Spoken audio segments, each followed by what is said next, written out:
جب بھی یہ سوچتا ہوں کہ یہ کائنات کس قدر بڑی ہے تو یہ خیال آنے لگتا ہے کہ اس کائنات کے خالق کا جو تصور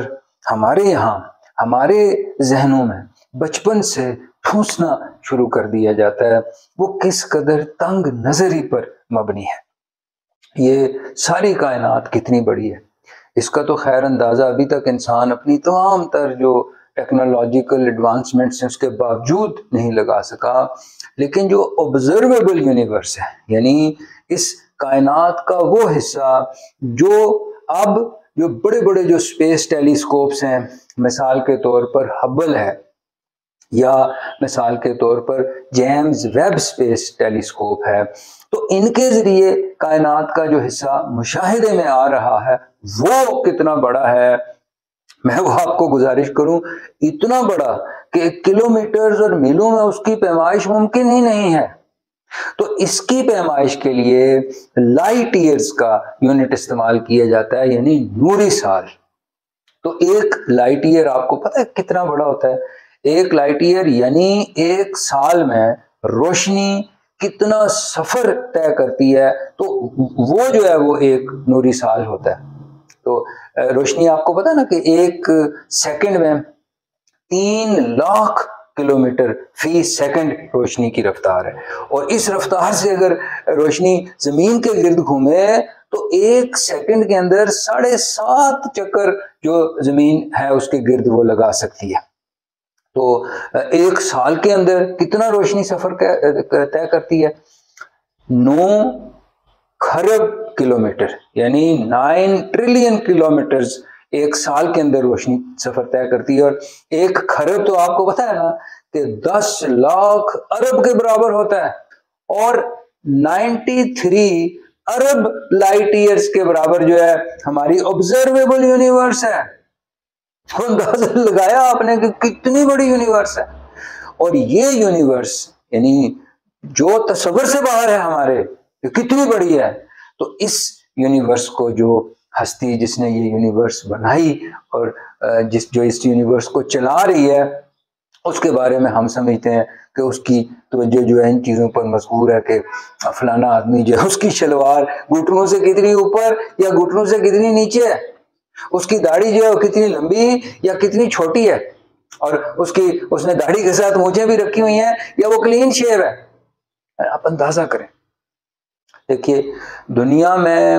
جو سب سے وسیع نظر لوگ ہوتے ہیں، وسیع القلب لوگ ہوتے ہیں، تو وہ یا تو سائنسدان ہوتے ہیں اور یا آرٹسٹ ہوتے ہیں، ٹھیک ہے؟ تو میں آپ کو گزارش کروں کہ اللہ تعالیٰ جو ہے وہ بیک وقت کائنات کا سب سے بڑا سائنٹسٹ اور سب سے بڑا آرٹسٹ ہے۔ یہ جو پہلی ٹیلیسکوپ جس کے بارے میں میں نے آپ کو بات کی یہ 1990 میں اسے لانچ کیا گیا اسپیس میں، اور جو دوسری یہ جو جیمز ویب اسپیس ٹیلیسکوپ ہے اس کو 2021 میں لانچ کیا گیا۔ پہلی ٹیلیسکوپ اس کے اوپر $5 ارب کا خرچہ ہوا اسے بنانے میں، اور دوسری جو اس پہ $10 ارب کا خرچہ ہوا۔ تو آپ گوگل پہ جائیں اور گوگل کے اوپر جا کر تو تصویریں دیکھیں آبزرویبل یونیورس کی جو ان ٹیلیسکوپس کے ذریعے لی گئی ہیں، یعنی جو آپ کی یہ کہکشائیں ہیں جن کو ہم گیلیکسیز کہتے ہیں، ان کے آپ رنگ دیکھیں کیسے کیسے ہیں، یعنی ایسا شاندار آرٹ کا نمونہ کہیں اور آپ کو ملے گا نہیں، اور ان رنگوں کے پیچھے جو سائنس کار فرما ہے اس کا نمونہ آپ کو کہیں نہیں ملے گا۔ اور کازمالوجی کو تو چھوڑ دیجئے، یہ اپنے یہاں گھر سے باہر نکلیں ایک پتا اور ایک پھول اٹھا کے دیکھ لیں، کیا اس کے اندر سائنس ہے، سبحان اللہ، اور کیا اس کے اندر آرٹس ہے۔ میں نے آپ کو گزارش یہ کیا کہ اللہ تعالیٰ بیک وقت کائنات کا سب سے بڑا جو ہے وہ سائنٹسٹ اور کائنات کا سب سے بڑا وہ آرٹسٹ ہے، تو آپ سوچئے کہ وہ کس قدر وسیع نظر ہوگا۔ ہماری بدقسمتی یہ ہے کہ ہمیں بتایا یہ جاتا ہے کہ سائنس بھی غیر اسلامی ہے اور آرٹس بھی غیر اسلامی ہے، جب تک میں آپ کو گزارش کروں کہ مسلمان سائنس اور ٹیکنالوجی کو اپنا اوڑھنا بچھونا نہیں بناتا، وہ سمجھ ہی نہیں سکتا کہ یہ کائنات کیا ہے اور اسے بنانے والا کیا ہے۔